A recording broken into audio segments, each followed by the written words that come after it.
When did my mother's, when I said to when she asked me, what do you want to do? I said an actress. And she said, well, it's not enough to be beautiful. You've got to be intelligent. Okay. And then I thought, oh, I'm beautiful. So I realized at that moment that maybe I'm beautiful, but I've never thought so, because how would you guess?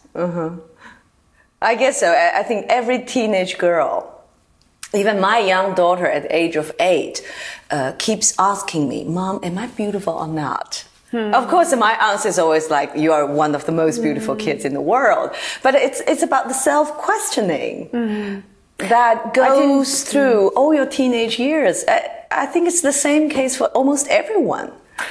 I don't know, because first of all, I was in a high school with girls, so there was not a lot of questions about the need of being beautiful and not beautiful, you know, because you were just working, and I was already with my passion of painting and acting and all that. So and it's actually throughout movies and certain roles that I found my beauty in a way. It's when Léos Carax, when I did the Night is Young, movie song, that I was seen as a beautiful woman somehow, or transformed into a beautiful woman, because it's the eyes of the others that make you conscious. Yeah, like the first few years of your acting career. Almost all your roles were very, fresh and elegant and beautiful. But later on, you have more challenging roles, like in the. Well, to be fresh is quite challenging as well. But you were fresh. Every girl in the early 20s is kind of fresh. But later on, for example, in the movies like. The New Bridge Lovers and Blue, you almost wore no makeup at certain moments, and then in the picture of Blue, for example, your first shot was such a bruised and disfigured face, and in the New Bridge Lovers, you almost wore no makeup, anything like that. 看那边。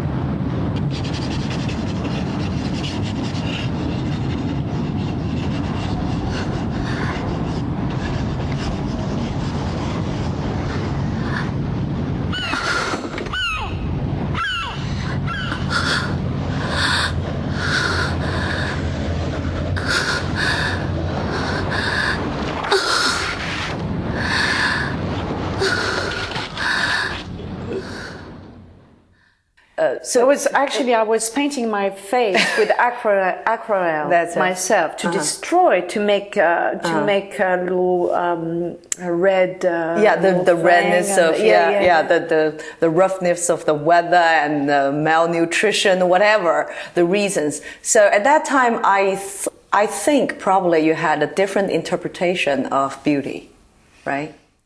No, because it's in the acting world, I'd say, for me, when we're working on a set, on stage, it's about forgetting oneself. And you're using yourself for a higher purpose. But you hurt yourself during the playing of the role in the Blue, right?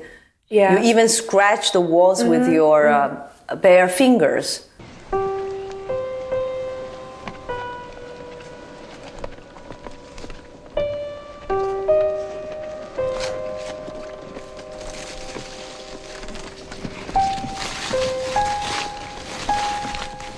Why did you have to do that? You have all the makeup artists, you have all the techniques to protect you, yet having almost the same effect.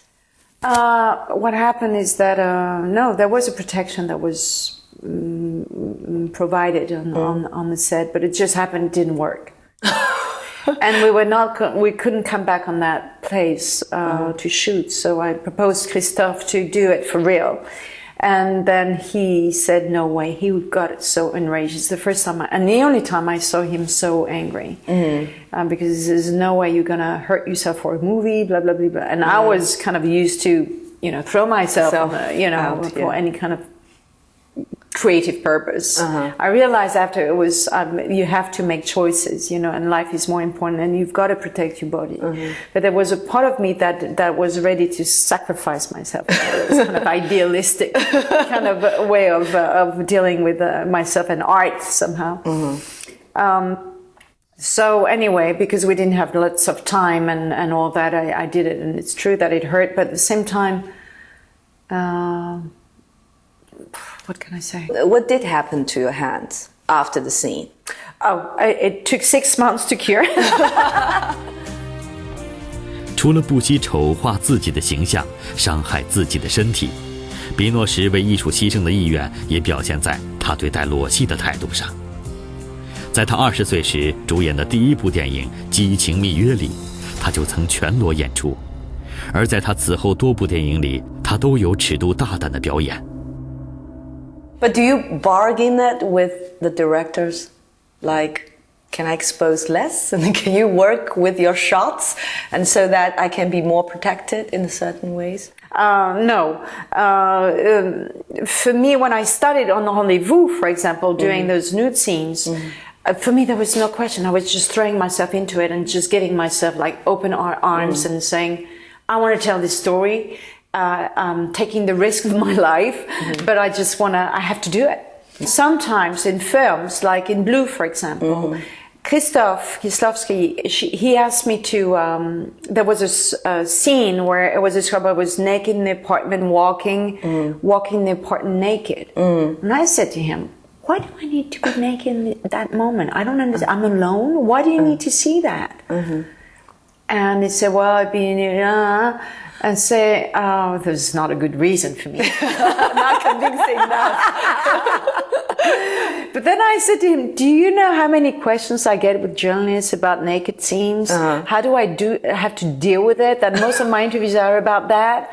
It's hell for me. Why do I need to be at that moment naked? I'm not understanding. You know, at least there was a connection or some, I understand in Rendezvous, but that moment I didn't understand.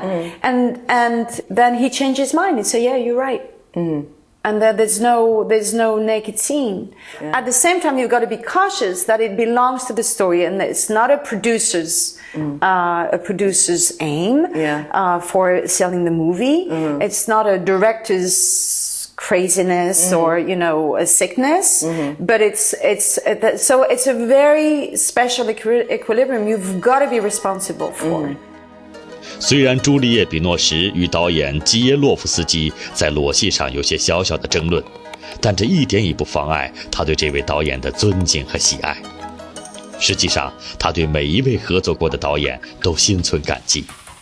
2008年11月，朱丽叶出版了一本肖像画册及诗集《眼中的肖像》，里面就收录了他给合作过的所有导演画的肖像。